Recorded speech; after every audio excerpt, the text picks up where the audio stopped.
Hi all, I'm Dr. Priyam Javed, Senior Consultant Prosthodontist. So today we'll talk about how do you proceed to the Gulf. That is, today we'll talk about UAE and Qatar after completing your BDS from India.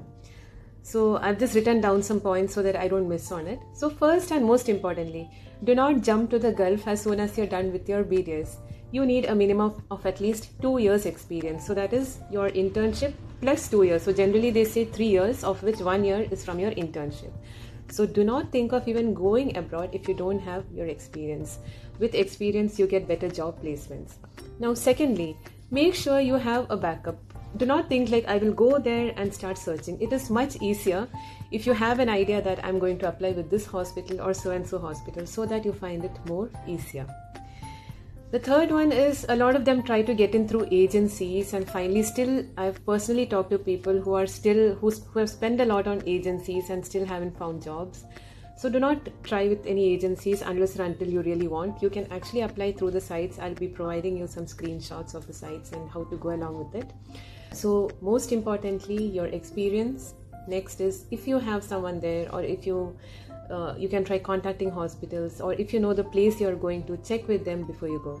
And most importantly, you can give these exams from India so that you can clear most of the procedures right from India and then think of going abroad. Now those who are already in the Gulf, don't worry, you can still apply for these exams, but it would be more easier after completing your experience and then you go around with these exams. So now we'll start with UAE. So UAE mainly has 3 licenses. One is the DHA, that is mainly for Dubai and Fujairah. Then you have HAD exams, that is for Abu Dhabi. And then the rest of the places you have to give the MOH. So I'll just be providing you a screenshot on how to go along. I've just used the site for DHA as an example. So once you enter the site, you have your self-assessment. So once you're done with that, you have to go on to the submit. So once you're done with the self-assessment, they will be asking you for a list of documents. And once those documents are cleared, you can then proceed with the prometric examination. If you have passed your prometric exam, so for the DHA exams, you have 100 questions and you need a pass percentage of 60. And for the other 2 exams, the pass percentage is 65%. So that's the difference between DHA and the other 2 exams. And there will be no negative marking, so there's nothing to worry. You can guess it the way you want. And one more thing about these exams are you will only be able to attempt these exams 3 times. If you don't get through these exams even after 3 attempts, then you won't be eligible to write this later on. In case you are not able to still do this after 3 attempts, there are other procedures to come back and do this.